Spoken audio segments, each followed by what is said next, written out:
Assalamualaikum warahmatullahi wabarakatuh. Waalaikumsalam warahmatullahi wabarakatuh. Alhamdulillahirabbil alamin. Wassalatu wassalamu ala Muhammadin wa ala alihi wa sahbihi ajmain. Kita awali bersama dengan basmalah. Bismillahirrahmanirrahim. Melanjutkan bahasan mengenai puasa Ramadan didasarkan pada timbaan makna dari kata as-siyam. Siyam itu tidak semata-mata puasa Ramadan atau siyam Ramadan, namun bahasan kita difokuskan pada siyam Ramadan.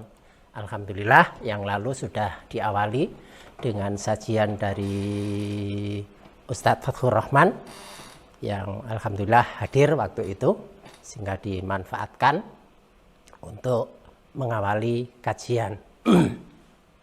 Sudah dijelaskan mengenai keutamaan siyam Ramadan, bulan Ramadan dengan ibadah siyam di dalamnya dan hal-hal yang diperlukan untuk menyambut atau menghadapi bulan Ramadan.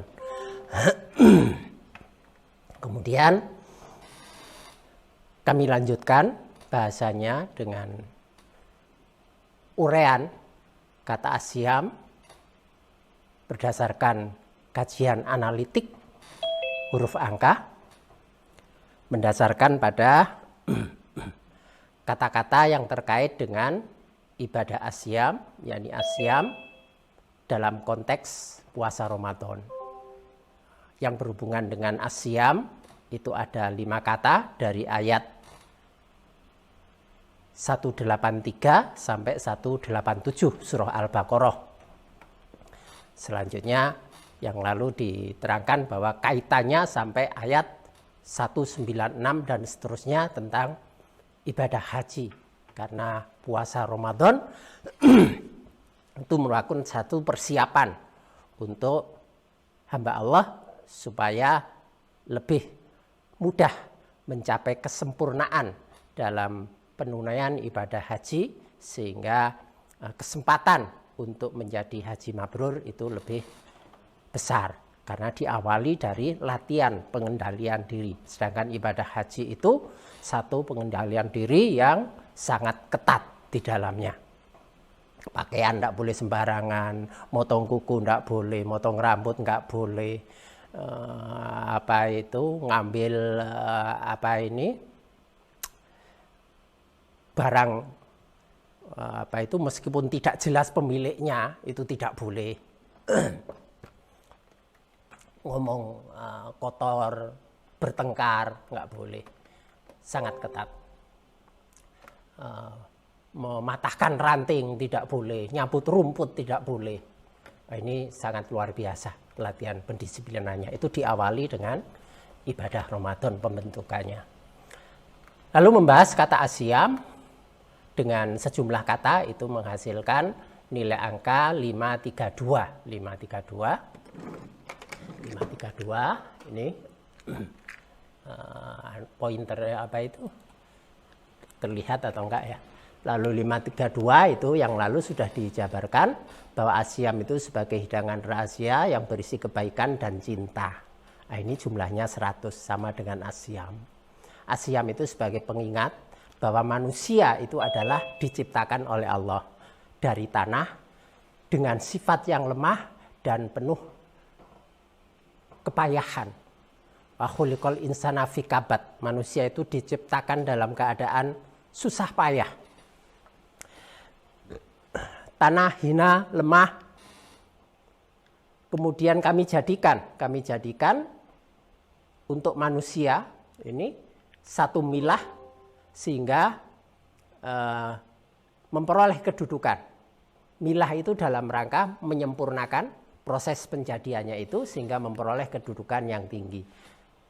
Diperoleh angka keseluruhannya 803. Kemudian diterangkan pada surah 80 ayat 3 dan surah 3 ayat 80. Surah 80 ayat 3 jadi dalam rangka penyucian, ya zakah. Kemudian dengan puasa itu menurut surah 3 ayat 80 akan menjadikan manusia itu lebih murni pengabdiannya kepada Allah. Karena puasa inilah ibadah yang hakikatnya tidak bisa diketahui oleh siapapun kecuali oleh Allah. Karena sembunyi-sembunyi membatalkan diri, nah itu bisa saja dilakukan. Tapi kalau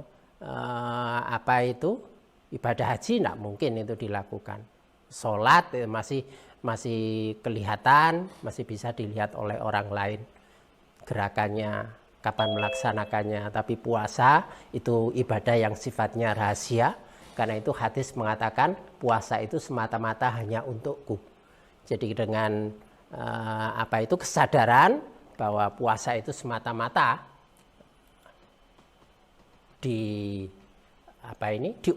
diukur atau diawasi langsung oleh Allah, dan Allah yang akan menentukan balasannya, maka pemurnian ketaatan itu lebih terjamin. Nah, itu yang dibahas pada pertemuan yang lalu. Sekarang kita lanjutkan kembali pada angka ini, karena ada 2 angka. Yakni yang pertama dari nilai kata itu 532, sedangkan nilai dari ayat itu 926. Nanti dilanjutkan setelah 532, dilanjutkan ke bahasan 926.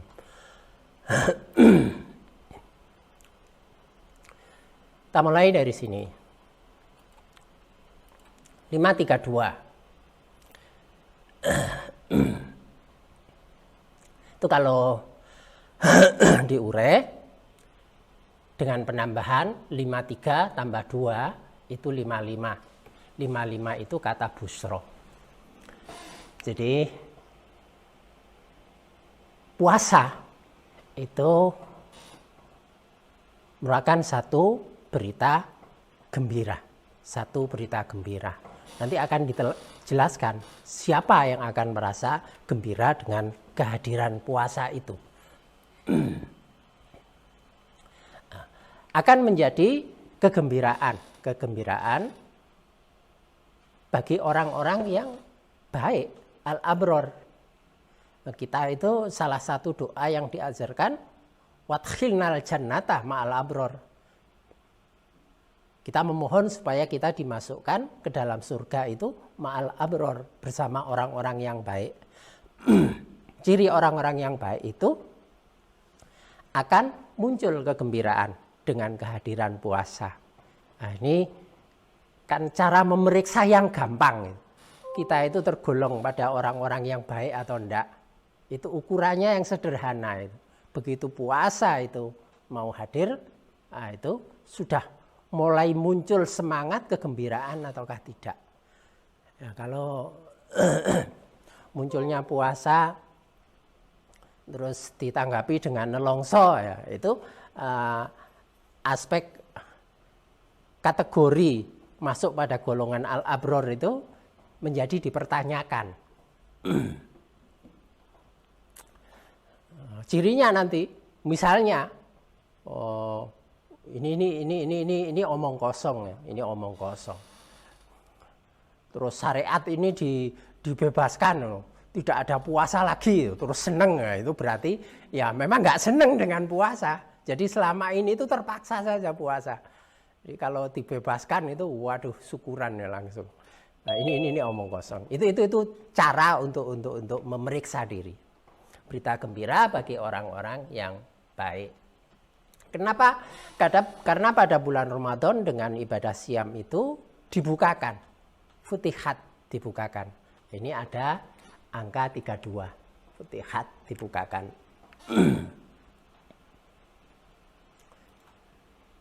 Pintu-pintu, abwab. Nah, kalau babun itu bentuknya tunggal. Nah, abwab itu bentuk jamak. Berarti berbagai jalan, berbagai pintu itu terbuka. Banyak hal, banyak kebaikan yang bisa diperoleh dengan banyaknya pintu yang dibuka itu.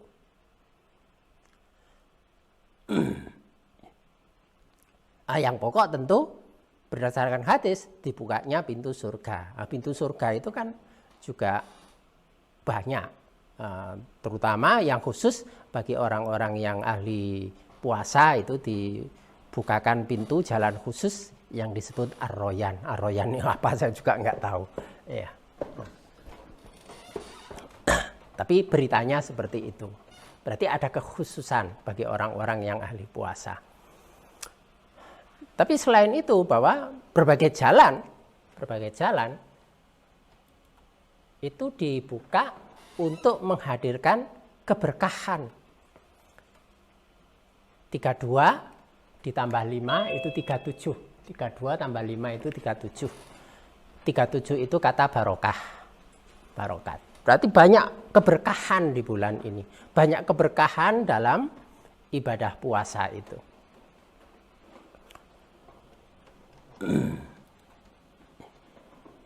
Dan mengundang bagi hadirnya kepemurahan kasih sayang Allah. 55 merujuk pada surah 55 itu Ar-Rahman. Nah, kegembiraan menyambut puasa, kehadiran puasa, mengisi puasa bagi orang-orang yang tergolong abror, punya dasar jiwa yang baik dan dasar jiwanya itu tidak tertutupi, tidak terhijab.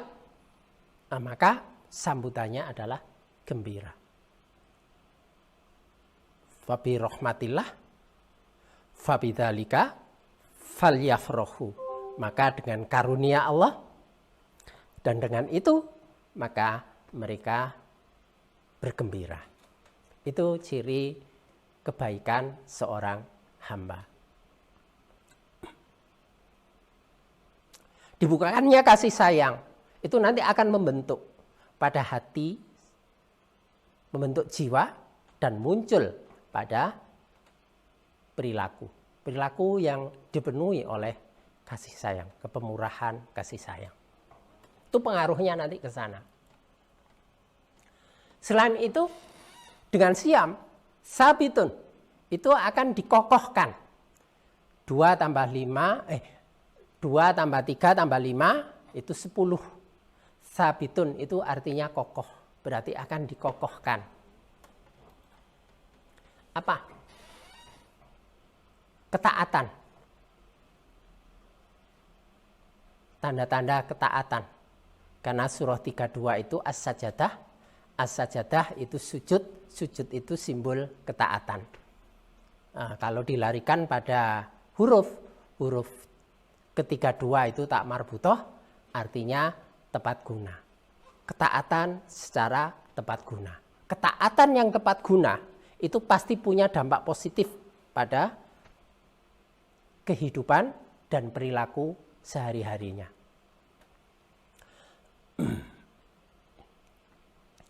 Dikokohnya ketaatan itu 42. 42 itu ruh. Jadi yang bersifat ruhiyah. Ketaatan yang sifatnya inti. Kenapa? Karena 32 itu kata sirun. Sirun itu rahasia. Puasa itu ibadah yang bersifat rahasia. Hanya rahasia hamba dengan pencipta. Karena itu dalam hadis dikatakan Allah menyatakan asyamu li. Puasa itu semata-mata hanya untukku. Wa ana azzibihi. Dan hanya aku yang akan memberikan balasan. Karena itu harus menjadi wawasan. Menjadi visi bagi so'imin dan so'imat. Orang-orang yang berpuasa, bagaimana supaya puasa itu mencapai pada inti atau ruhnya puasa. Karena makan minum itu masih belum ruhnya puasa. Menahan diri dari makan dan minum. Karena hadis mengatakan berapa banyak orang yang puasa tidak diperoleh dari puasanya itu kecuali lapar dan dahaga. Jadi sudah lapar, sudah dahaga tapi belum mencapai ruhnya puasa. Nah, kita bahas ini mudah-mudahan lebih menata hati kita, meningkatkan gairah semangat kita untuk secara berangsur-angsur bertahap supaya amaliyah ibadah puasa kita itu mencapai tingkatan ruhnya ibadah. khususnya ruhnya puasa.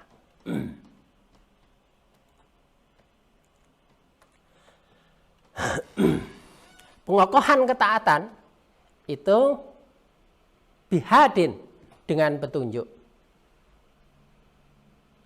Dengan petunjuk. Kalau 32 ditambah 5 itu 37. Itu kata bihadin, dengan petunjuk. Kan itu bulan puasa, bulan Ramadan itu dikenal sebagai Syahrul Hidayah, bulan petunjuk.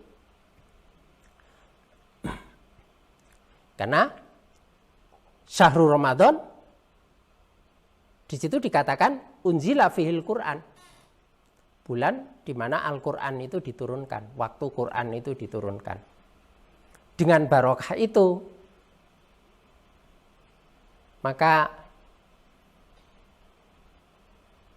banyak orang yang terbuka hatinya untuk menerima petunjuk pada bulan Ramadan itu. Hamba yang mengisi 1 bulan penuh itu dengan puasa, maka itu menjadikan jalan bagi terus mengalirnya petunjuk. Mengalirnya petunjuk. Yang itu akan memperkuat keimanannya. Memperkuat keimanannya.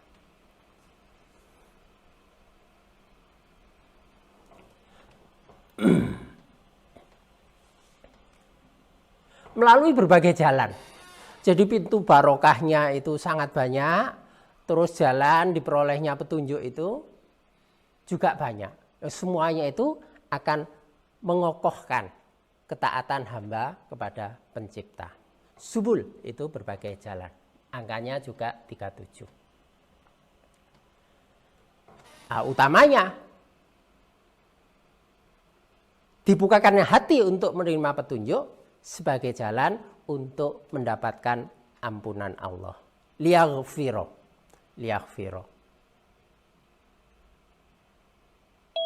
Jumlahnya 102. Ini tidak ada uraiannya, mungkin yang lalu sudah ya. Coba saya lihatnya. Atau ketinggalan atau sudah. Oh, ketinggalan. Enggak uraiannya. Oh, ini ya. Jadi 102 ini. 102 ini. Uraian dari 532 itu 10, 37, 55, jumlah seluruhnya 102. Ini liyaghfiro. Memperoleh ampunan dan keridhaan. Ridho 55. Nah, dari semua karunia yang diharapkan bisa kita peroleh dari Allah itu ya keridhaan itu. Sebab kalau sudah diridhoi, nanti pada tingkat lanjut itu Allah akan ridho terhadap perbuatan manusia. Manusianya ridho pada keputusan Allah, Allah ridho pada perbuatan hambanya. Lalu rodiyatam mardiyah. Ridho dan diridhoi. Apa itu? Visi akhirnya itu kan ke sana. Kembali ke Allah itu dalam keadaan rodiyatam mardiyah. Dalam keadaan ridho dan diridhoi. Kita ridho pada keputusan Allah, Allah ridho pada perbuatan hamba. Itu yang dipanggil. Fadkhuli fi ibadi wadkhuli jannati. Karena telah menjadi jiwa yang tenang.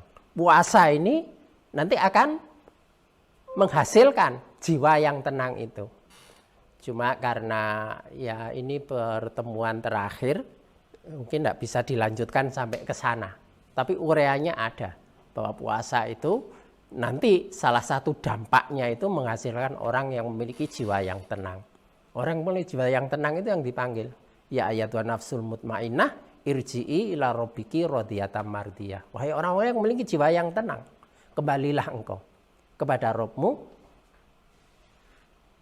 dalam keadaan ridho dan diridhoi. Sebab ada orang yang jiwanya itu tetap bergolak, tetap bergejolak, tidak memiliki ketenangan, akan kembali kepada Allah ya dalam keadaan terlaknat, karena ya tidak ada keridhaan dalam kehidupannya. Ini jumlah seluruhnya 539. Lalu penjelasannya, surah 5 ayat 39. A'udzubillahi minasyaitonirrajim. Faman taba min ba'di dzulmihi wa aslaha fa innallaha yatubu alaih innallaha ghafurur rahim.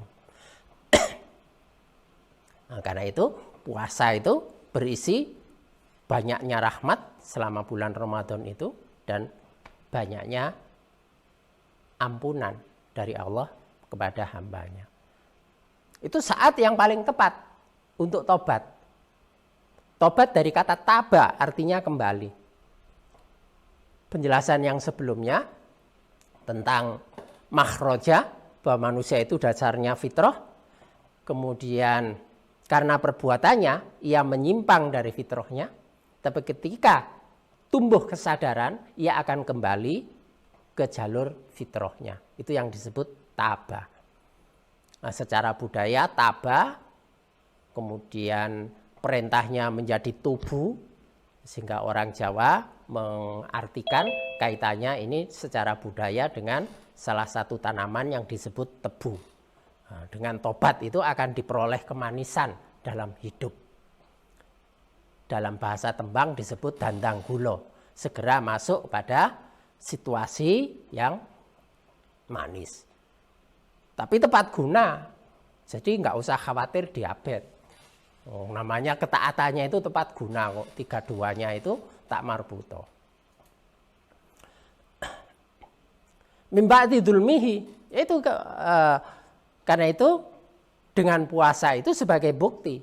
Seperti apapun keadaan seseorang ketika ia mendolimi dirinya sendiri, kemudian dia bertobat, yang akan diikuti dengan perbaikan perilaku, wa aslaha. Maka sesungguhnya Allah itu penerima tobat. Dengan puasa itu sebagai bentuk tobatnya manusia. Penyucian diri itu tobat. Memperbaiki diri itu tobat. Nah, ketika ada bukti manusia menempuh jalan pertobatan, maka berita gembiranya ialah Allah itu Maha Pengampun dan Allah itu Maha Penyayang. Seperti apa dosanya manusia? Bumi dan langit tidak bisa menyanggahnya. Tapi ketika ada taubatan nasuha, tobat yang sungguh-sungguh, Allah membukakan pintu ampunnya, maka dengan pengampunan Allah, manusia itu akan dikembalikan kepada fitrahnya. Nah, itu sebagai wujud kasih sayang Allah. Jadi Ghafur dan Rahim. Rahim itu sifat rahmah yang diberikan Allah kepada hamba-hambanya yang beriman. Ini surah 5 ayat 39, penjelasan dari tadi. Nah, ini selesai bahasan 532. Ini sifatnya umum saja karena uraiannya baru mendasarkan pada total angka dari keseluruhan nilai asyam. Nah, selanjutnya masuk pada total angka dari ayat yang menjelaskan siam Ramadan. Ayat yang menjelaskan siam Ramadan, nah itu ini 926 yang kalau diurai itu 17 9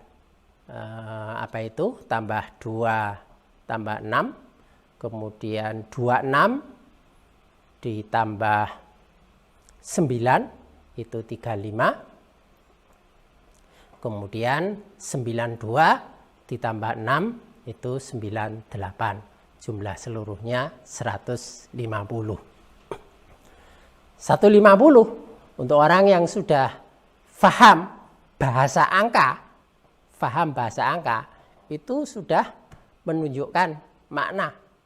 15-nya itu dot itu langkah nyata, jadi perbuatan nyata. Sedangkan titiknya itu ketenagaan, kekuatan. Jadi dengan puasa itu akan memperkuat langkah nyata seseorang. Karena ada ketenagaan yang besar untuk mewujudkan perbuatan dalam rangka penghambaan. Karena titiknya itu 13 ditambah 15 itu 28 itu abdun. Nah, maka akan ada kesadaran dirinya itu hanya sebagai seorang hamba di hadapan Allah. Namanya hamba itu serba nurut.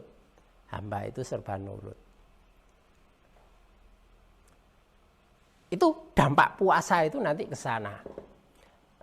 Kita bahas ini supaya punya kesadaran sejauh mana itu amaliyah ibadah kita itu selama ini. 26, angka 26 ini, jadi 926. 26-nya itu busron. Tadi 55 itu busro. Apa bedanya busro dengan busron? Busro itu menjelaskan kondisi, keadaan. Tapi kalau sudah busron itu menunjukkan adanya amal perbuatan. Amal perbuatan yang mengarah pada upaya yazaka tadi, membersihkan diri. Karena busron di sini di fathah akhirnya.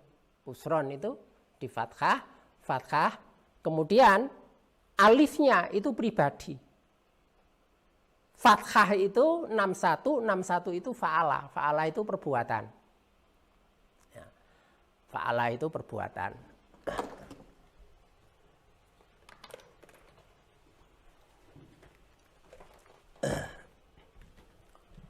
Nah, ini kalau ini 30 itu keadaan itu hal. 2, 3, 1, 6 ini 30. Nah, kalau alif itu pribadi. Kemudian di sini busron, ini fathah.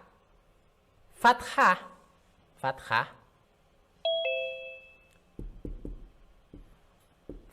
itu 61. 61 itu fa'ala. Fa'ala itu perbuatan.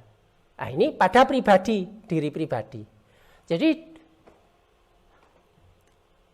secara konsep keadaan itu membawa potensi yang sifatnya menggembirakan, tetapi kegembiraan itu hanya diperoleh bagi pribadi-pribadi yang mewujudkannya pada amal perbuatan. Fathah. Itu fathatain itu nanti menjadi 122 karena 2 kali 61. 122 itu az-zakah. Az-zakah itu pembersihan.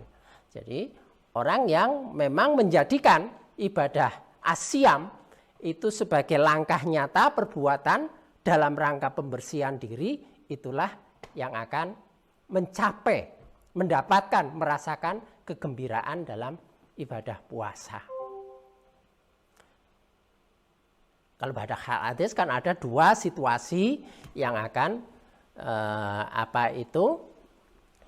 menghasilkan kegembiraan bagi orang yang puasa, yaitu saat berbuka dan saat nanti bertemu Allah di akhirat. Bagaimana tidak gembira? Kalau didasarkan pada hadis itu qad ja'akum Ramadan. Telah datang kepada kamu bulan Ramadan, syahrun mubarak. Bulan yang penuh keberkahan. Nah, tadi kegembiraannya itu karena terbukanya pintu-pintu berkah ini. Iftaradallahu alaikumus siyamah. Dalam bulan itu Allah mewajibkan kepada manusia yang beriman itu untuk berpuasa. tuftahu fihi abwabul jannah. Jadi banyak pintu-pintu keberkahan yang dibuka, terutama yang pokok itu dibukanya pintu surga. Dan seterusnya. Insya Allah ini sudah banyak yang tahu. Ini sering dikutip oleh khotib maupun mubaligh dalam ceramah-ceramah, sehingga tidak usah diuraikan banyak. Kalau begini ini mudah didapatkan, bukunya ada. Tapi kalau uraian seperti ini, bukunya nggak ada. Karena banyak ada yang tanya di sini menanyakan bukunya, ya bukunya nggak ada, yang tangan yang mau nulis itu yang belum ada. Yang ada ini hanya omongan aja. Berita gembira busron. Karena banyaknya keutamaan, tafdilan itu 92 ini. 92.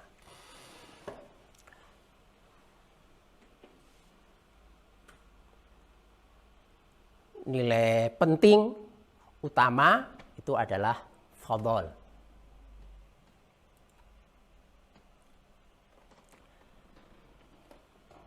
As-sabil sebagai satu jalan.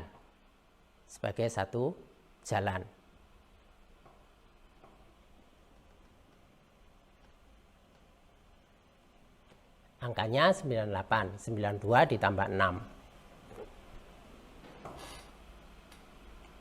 Tuqarribakum, untuk mendekatkan kamu, qorobah, takorrub, dengan puasa itu sebagai jalan hamba mendekatkan diri ke Allah.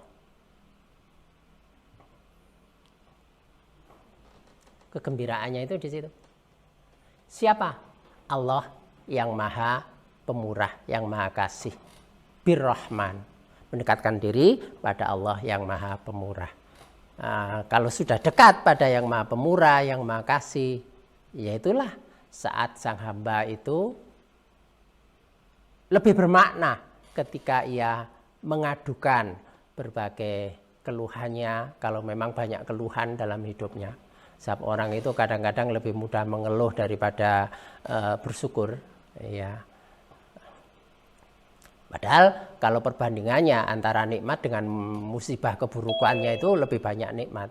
Tetapi sikap manusia itu lebih banyak mengeluhnya. Kalau saya bertemu mahasiswa itu sering kalau sudah masuk kuliah praktek itu, Pak berat Pak itu, teman-teman banyak yang mengeluh, ya saya jawab enteng saja. Ya nggak apa-apa, mahasiswa mengeluh itu wajar. Saya nggak kaget. Yang saya kaget itu kalau Anda melaporkan mahasiswa banyak yang melenguh. Karena yang melenguh itu sapi. Saya jawab enteng gitu aja. Ya sifatnya manusia itu banyak mengeluh. Nikmat itu dalam 1 bulan itu diberikan 28 kali, itu dua hari 2 kali, itu yang tidak enak itu lebih banyak keluhannya daripada bersyukurnya. Sifat manusia itu sering seperti itu. Ya, kecuali yang abror tadi itu.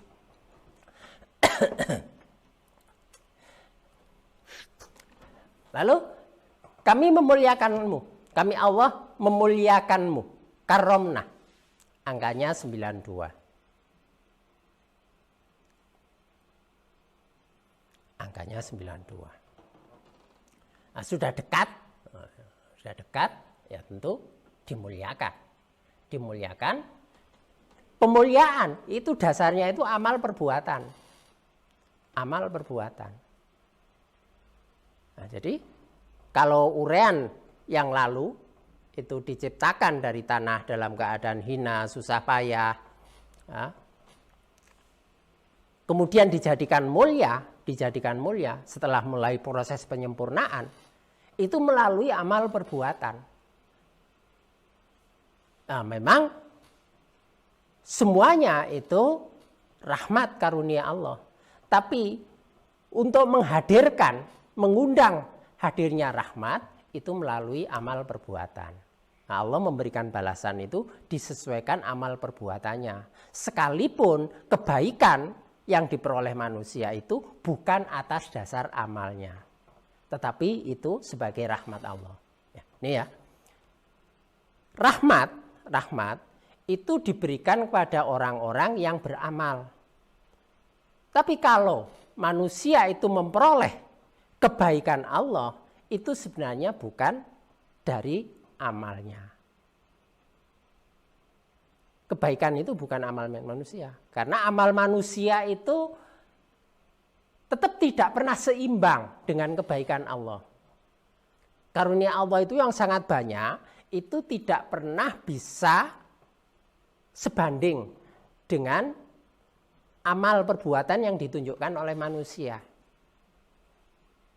Karena itu ketika orang beramal, dalam bahasanya disebut mendapat ganjaran atau dimasukkan surga, mendapat kebaikan, itu bukan karena amal perbuatan manusia.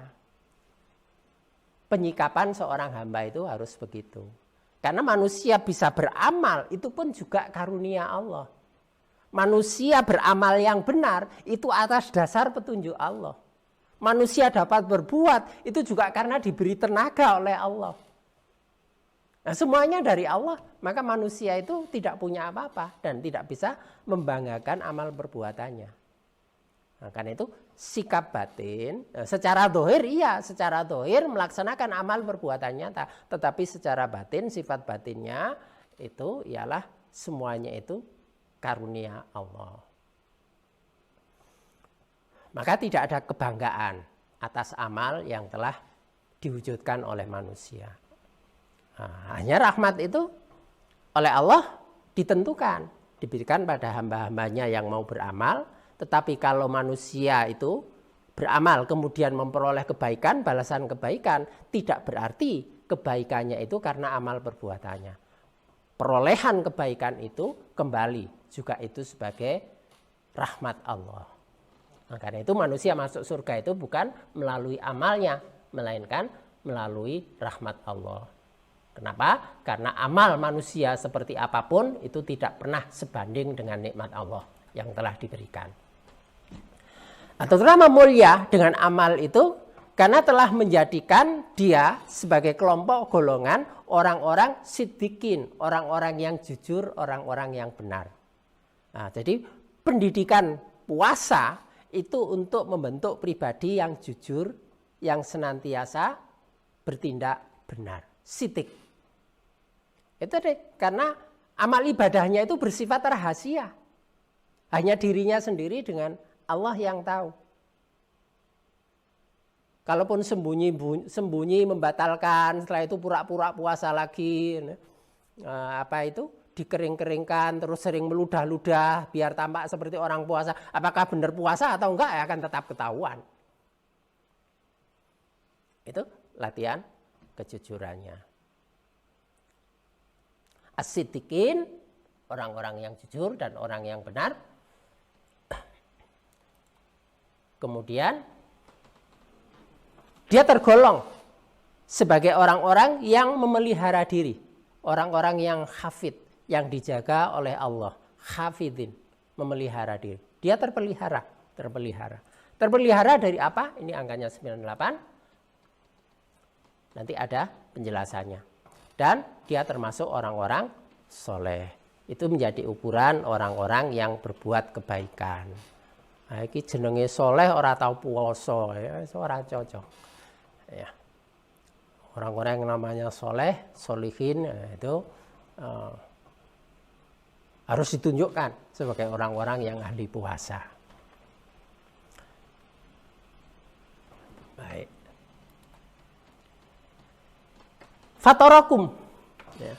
Dengan dimuliakan dari dasar perbuatannya itu, dengan status sebagai orang yang benar, terpelihara dirinya dan orang digolongkan pada orang-orang yang soleh, akan menjadikanmu fatarakum.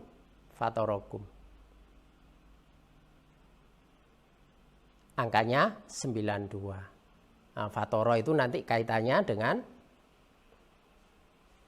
fitrah. Fitrahnya itu kum. Kumnya itu berurusan dengan hati. Karena kaf itu 22, mim itu 24. 22 dengan 24 itu 46. 46 itu kolbun, kum. Lalu dalam budaya bahasa Indonesia, dari kum itu menjadi kamu. kamu. Nah, kalau di daerah Palembang, kata ganti personal, sebutan kamu, itu kata-kata yang terhormat. Jadi kalau disebut kamu, itu berarti orang itu dihormati. Kalau anak muda memanggil orang tua, itu tidak menggunakan kata kamu, menunjukkan dia tidak punya unggah-ungguh, tidak punya sopan santun. Karena sebutan yang terhormat itu kamu, untuk Palembang. Nah, kalau di sini mungkin dianggap kasar kamu. Misalnya orang tuanya kamu, dianggap kurang ajar. Tapi kalau di Palembang itu malah itu yang terhormat. Iya, itu yang terhormat. Karena begitu disebut kamu, itu yang disasar itu adalah hatinya. Kamu itu adalah orang yang mempunyai hati. Mengapa hati itu tidak menuntunmu pada perbuatan yang benar? Nah, falsafahnya di situ. Fatarakum, menjadikan kamu mempunyai mempunyai apa? Mempunyai dalam pengertian mengembalikan rihakum itu kekuatan kamu. Manusia itu lemah, tetapi diberi kekuatan. Dasar-dasar kekuatan itu ada. Karena al-insan itu 76 itu menjadi 13 itu kekuatan. Nah, tapi kan tersembunyi kekuatan itu. Kekuatan itu bisa tidak pernah berkembang atau terampas, terkikis, terdistorsi sehingga manusia itu tetap dalam keadaan lemah. Jadi dari kekuatan itu bisa tetap menjadi kekuatan, bisa juga lemah. Karena kekuatan 13, tapi 13 itu bisa berubah menjadi 4. 1, 3 itu 4. 4 itu lemah. Nah, itu mekanisme sunatullahnya yang terjadi itu seperti itu. Tapi dengan siam itu akan menjadikan manusia itu tetap menjadi tuannya kekuatan dirinya. Ia menjadi pengendali. Ia sebagai pemilik, orang yang mempunyai kekuatannya sendiri. Kekuatan yang dikaruniakan Allah itu ada padanya. Sebab kalau tidak pada dirinya, maka dia akan dikendalikan oleh kekuatan lain. Dengan adanya kekuatan itu, maka dialah yang merdeka, yang mengatur kehidupannya. Kita itu kan banyak, manusia itu kan banyak kehidupannya diatur oleh yang lain. Akhirnya kemerdekaan dirinya hilang. Secara falsafah. Manusia itu lahir dalam keadaan telanjang. Tidak ada bungkus apapun. Itu fitrah itu seperti itu, murni. Tapi dalam kehidupan nanti akan banyak bungkus-bungkus yang menyelimuti dirinya. Itu akan membatasi kemerdekaannya. Dan itu akan membatasi kekuatannya. Contoh, kalau manusia sudah kuliah, sudah sarjana, itu kan dibungkus oleh gelar sarjananya. Saya lulusan perguruan tinggi, saya sarjana. Itu sudah menjadi bungkus bagi dirinya. Apa yang membatasi? Mosok sarjana kerja dari tukang parkir, itu sudah terbatasi. Mosok sarjana bekerja pada bidang-bidang kerja yang kasar, itu kan sudah terbatasi. Terus nanti dibungkus lagi oleh kepemilikan hartanya. Terus menjadi orang kaya, dikenal sebagai orang kaya. Orang kaya mosok kumpulannya karo wong-wong melarat. Itu bungkus itu membatasi semua. Banyaknya bungkus-bungkus itu sesungguhnya akan melemahkan dan merampas kemerdekaannya. Kalau orang lepas dari bungkus-bungkus itu, maka kekuatan fitrah itu terpelihara. Banyak bungkus dalam kehidupan. Padahal bungkus itu kadang-kadang menyusahkan. Pernah ada orang yang mengeluh, ternyata ongkos budaya untuk ibadah haji itu lebih mahal daripada ongkos syariahnya. Ongkos syariahnya.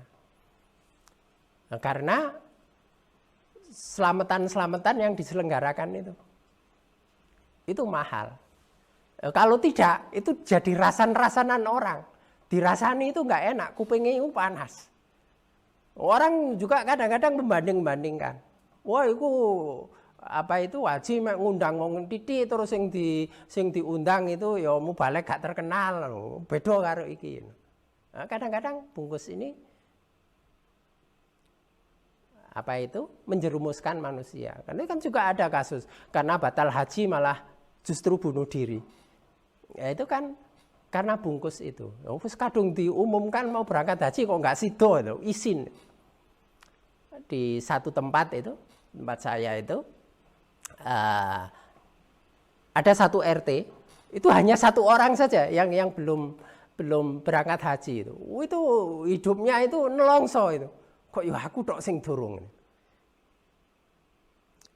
Ya padahal kalau dia punya kesadaran bahwa semuanya itu tidak akan lepas dari izin dan kehendak Allah. Segala sesuatu itu menurut izin dan dalam waktu yang ditentukan Allah. Kalau sudah mengupayakan tapi belum sampai pada tujuannya, yaitu memang belum waktunya, belum diizinkan. Kalau disikapi seperti itu sebenarnya enak saja. Dan orang pergi haji itu, apakah yang sudah pergi haji itu yang sudah lebih terjamin bahwa dia itu masuk surga? Nah, siapa yang bisa memastikan? Tidak ada yang tahu. Tetapi sebagai manusia itu tadi dimuliakan itu lewat amal perbuatannya. Jadi semuanya itu tetap mendekatkan, termasuk puasa itu dalam rangka mendekatkan diri. Kekuatanmu yang akan menjadikanmu ja'alnahu. Jadi dasar fitrahnya dijadikan manusia itu dikembalikan kekuatan dasarnya, fitrah dasar kekuatannya, tetapi melalui proses ja'alnaha, dijadikannya. Ja'ala itu mesti lewat perjuangan. Jadi kalau dalam bahasa itu menggunakan kata ja'ala, itu membutuhkan upaya manusia. Manusia dijadikan khalifah, itu menggunakan kata ja'alna. Nah, untuk menjadi khalifah itu mesti lewat perjuangan. Ja'alnahu, ini lebih tegas lagi, karena hu itu 27. 27 itu aktivitas. Jadi dijadikannya itu bergantung, terikat dengan aktivitasnya. Ya, terikat dengan aktivitasnya. Ja'alnahu, hidup al-ahya. Nah, kenapa? Perlu penegasan tentang hidup. Karena banyak orang hidup tapi dia sesungguhnya itu mati. Banyak orang hidup tapi dia sesungguhnya itu mati. Mati pikirannya, mati kehendaknya.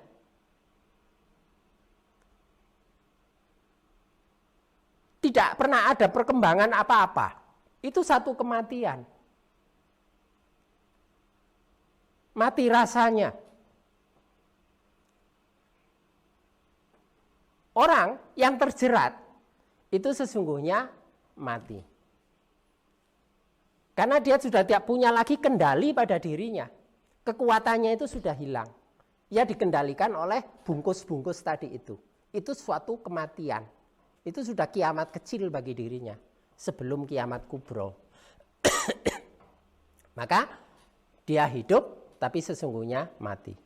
Al-Quran mengatakan, kamu lihat mereka itu berjalan-jalan di pasar. Terlihat manusia itu hidup. Mereka itu berjalan-jalan di pasar, tapi sesungguhnya mereka itu mati. Tapi mereka itu mati.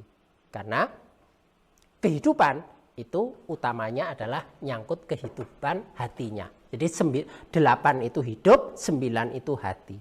Jadi menjadikannya hatinya itu hidup. Hidupnya hati itu akan mempertajam rasa, akan mempertajam pikiran.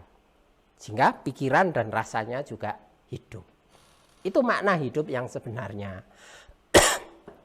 Kalau orang minus 0 dalam berpikir, minus dalam atau kosong dalam merasakan nikmatnya kehidupan, merasakan asma-asma indah Allah, sesungguhnya dia itu keadaannya adalah mati. Kita lanjutkan.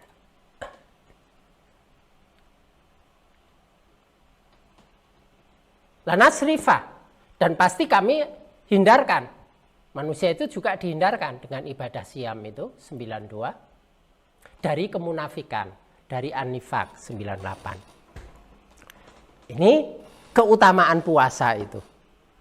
Menghidupkan hati, dengan itu pikiran dan perasaannya hidup. Selain itu, dengan ibadah puasa yang benar, itu akan menghindarkan manusia dari kemunafikan. Nah, karena tadi itu ibadahnya itu semata-mata langsung ke Allah.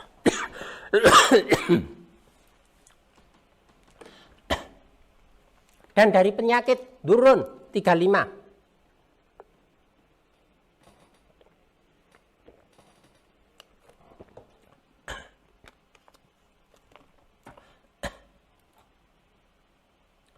Kadiban, dusta. Penyakit pokok manusia itu kan pada kedustaan itu. Penyakit hati yang pokok itu kan kedustaan. Dan yang namanya dusta itu tidak akan dilakukan oleh seseorang kecuali oleh orang-orang yang jiwanya lemah. Karena orang dusta itu dipastikan ia tidak punya keberanian untuk menghadapi situasi. Tidak punya keberanian untuk menghadapi situasi. Terus inginnya menghindar. Supaya yang dia bayangkan sebagai ketidaknyamanan atau sesuatu yang akan dirasakan menyakitkan itu tidak mengenai dirinya.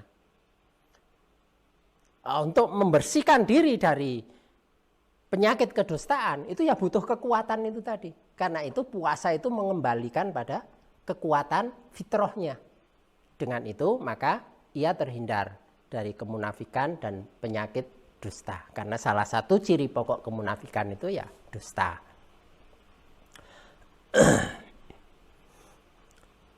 Banyak orang yang tidak memilih jalan iman tetap dengan kekafirannya itu karena mendustakan kebenaran. Tahu benar, tapi karena kalau mengikuti itu ada risiko yang ia peroleh, yang itu akan dirasakan menyakitkan, maka akan dihindari. Lalu tidak ada kedustaan yang ia wujudkan, kecuali yang mula-mula itu sesungguhnya mendustai dirinya sendiri.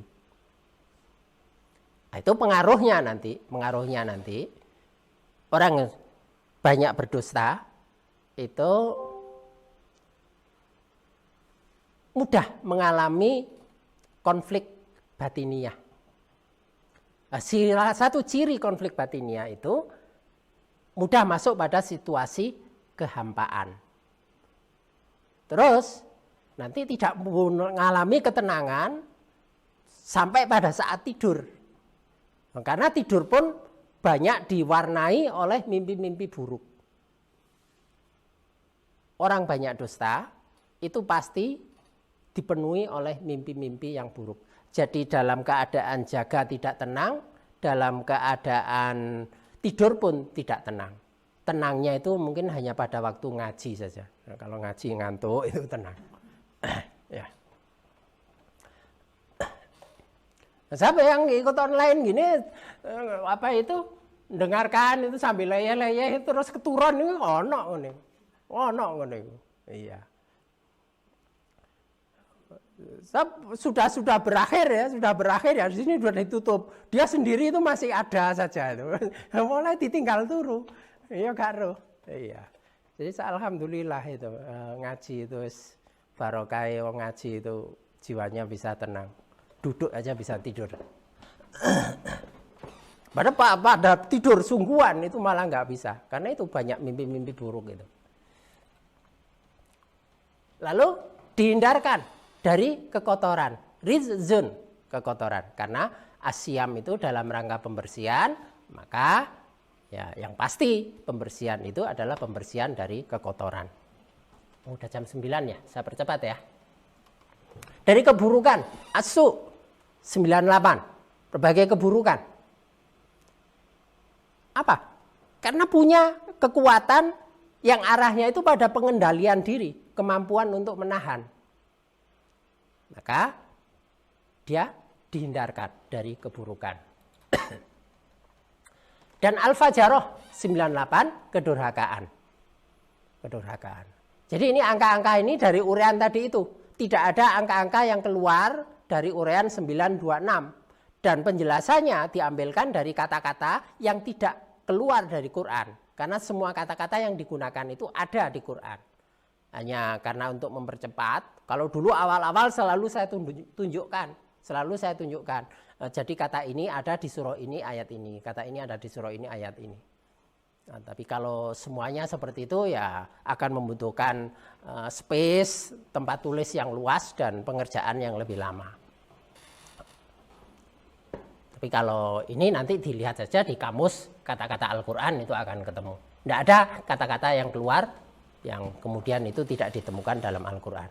Dan itu sebagai bukti nyata Al-Bayyinah. 98 itu kalau dilarikan ke surah itu juga Al-Bayyinah. Nilai kata Al-Bayyinah itu 150. Jadi jumlah seluruhnya tadi 17, 35, 98 itu 150. Sebagai orang-orang yang mempunyai kekuatan untuk menahan diri. Al-Kadhimina. Nah, terutama kalau pada surah Ali Imran itu kan digandengkan dengan ghaidho. Al-Kadhimina ghaidho. Orang yang mampu menahan diri ketika ia dalam keadaan marah. Orang marah itu kan kehilangan kendali. Ia dikendalikan oleh kemarahannya. Dirinya itu sudah hilang. Nah, orang yang kuat itu dia bisa mengendalikan marahnya. Sehingga tingkah lakunya itu tidak dituntun oleh kemarahan. Contoh marah itu akan mendorong mengarahkan seseorang untuk merusak. Tapi orang yang punya kemampuan menahan diri, maka dorongan merusak itu akan terkendali, tidak akan pernah terwujud. Ini tidak pantas, ini tidak pantas, ini tidak boleh dilakukan. Ini pengaruh kekuatan jiwa itu seperti itu. Tapi kalau dalam keadaan lemah dan dia dikendalikan oleh kemarahannya, ya dia akan melakukan perbuatan-perbuatan yang yang menjadi perwujudan dari kemarahan itu, yang sifatnya merusak misalnya. Nah, termasuk kesedihan, stres, dan berbagai permasalahan-permasalahan kejiwaan itu tidak akan pengaruh kalau orang itu tetap punya kekuatan mengendalikan. Pengaruh-pengaruh buruk sehingga hidupnya tidak nyaman itu karena ia dikendalikan. Ia dikendalikan oleh yang namanya stres, depresi, kecemasan, konflik, semuanya itu mengendalikan dirinya. Padahal itu harusnya sebagai situasi-situasi yang ada di luar, yang harus dilihat dan orang harusnya mengambil jarak dari semuanya itu. Tapi kalau tidak ada jarak dan mengendalikan dirinya kemanapun ikut, misalnya benci, dendam, itu menguasai orang, ya dia tidak pernah tenang karena pikiran perasaannya dikuasai oleh sifat itu. Maka dalam keadaan apapun ketenangan itu tidak bisa diperoleh. Orang menahan diri dari dorongan syahwat, Nah, karena syahwat ini dorongan-dorongan yang sifatnya mengajak pada keburukan. Menahan diri dari ini. Kemudian menata juga dalam kebaikan. Orang yang punya kendali diri itu akan mengatur semuanya itu secara proporsional. Yang buruk sepenuhnya dikendalikan. Ketika berbuat baik itu pun juga dengan ukuran. Karena perbuatan baik yang diloskan itu juga bisa berdampak buruk. Contohnya memberi pada orang itu menyebabkan orang itu menjadi tamak, itu kan menjadi buruk. Nah, itu pentingnya kekuatan al-kadhimin, menahan diri. Dan adanya ganjaran, ajron 17, adanya ganjaran sebagai orang-orang yang bersungguh-sungguh, orang yang berjihad, yang menunjukkan kesungguhan 150 sebagai orang yang sabar 26. Nah, jadi tadi kembali dari kegembiraannya itu 26 pada capaian jiwa kesabaran ini. Karena itu puasa itu adalah asyam nisfus sabr. Puasa itu adalah separuh dari kesabaran. Inti puasa itu rohnya terletak pada latihan kesabaran ini. Bukan menahan diri dari makan dan minum. Orang bisa menahan diri dari makan dan minum itu menunjukkan dia juga punya kesabaran. Kalau memang belum waktunya itu dikendalikan, tidak dilakukan. Ini jiwa kesabaran. Jadi rohnya itu adalah pada terbentuknya kesabaran ini. Nah, kesabaran itu dalam Al-Quran dikatakan orang yang berbuat sabar itu dia akan mendapat balasan tanpa batas. Nah, kalau jadi perbincangan dalam agama itu lebih utama mana orang yang syukur dengan orang yang sabar, ini ya tidak pernah selesai. Tapi kalau Ali bin Abi Thalib itu mengatakan pahala dari syukur itu ada ukuran-ukuran. Jadi berbuat baik itu kan dilipat gandakan 10 kali. Ada yang 70 kali, ada yang 700, ada yang 1000, ada yang 100.000. Itu kan semuanya masih ukuran-ukuran. Jadi masih tetap ada ketentuan, ada patokan. Tetapi kalau dari kesabaran, Allah itu akan membalas bighairi hisab. Sudah nggak pakai hitung-hitungan lagi. Nggak pakai hitung-hitungan lagi. Jadi kalau diibaratkan balasan atau ganjaran itu sebagai dalam ukuran keranjang, ini dibalas dengan sekian keranjang, ini dalam sekian keranjang. Tetapi kalau pahala kesabaran itu Ali bin Abi Thalib itu menyatakan ibarat di padang pasir yang luas, kalau orang diberi kesempatan untuk mengambil pasir itu, maka ambillah sesukamu, karena tidak ada ukuran lagi. Itu keutamaan orang yang berbuat dasar kesabaran atau menunjukkan kesabaran dalam beribadah. Ini yang menjadi ruh puasa. Kita harus selalu mewaspadai bahwa visi pokok puasa itu bukan menahan diri dari lapar dan dahaga, tapi terbentuknya jiwa kesabaran itu. Kesabaran yang paling gampang ditunjukkan pada pengendalian diri terhadap syahwat dan kekuatan dari ikatan-ikatan selain Allah. Ini sebagai ruhnya. Seluruhnya angkanya adalah 2372. 2372. Penjelasannya surah 23 ayat 72. Amtasa'aluhum kharjan fa kharaju rabbika khair wa huwa khairur raziqin. Atau apakah engkau meminta imbalan kepada mereka? Apakah dengan puasa itu mau mengharapkan imbalan dari yang lain-lain? Tidak. Sedangkan imbalan dari Rabb-mu itu jauh lebih baik. Karena dia pemberi rezeki yang terbaik. Jadi itulah. Jadi ruhnya dengan kesabaran itu tidak mengharapkan kebaikan, balasan, pahala dari mana-mana. Karena semata-mata niatnya itu ditujukan ke Allah, maka balasannya hanya dari Allah. Jadi menegakkan, menunaikan puasa itu untuk mendapatkan imbalan yang lebih baik hanya dari Allah, bukan untuk tujuan yang lain. Jadi kalau puasa itu dikatakan berpengaruh pada kesehatan, ya itu bagian dari dampaknya itu saja. Biarkan saja itu sebagai karunia tersendiri, tapi tidak pernah dijadikan tujuan. Tujuannya tadi itu memperoleh kasih sayang dan keridhaan dari Allah. Inilah yang kami sampaikan. Ini uraian yang sifatnya umum, dasar-dasar, karena belum sampai pada rincian dari kata asyam. Apa makna al, apa makna huruf shad, apa makna ya, apa makna mim, dan harokat-harokatnya. Itu memerlukan bahasan yang berseri lagi.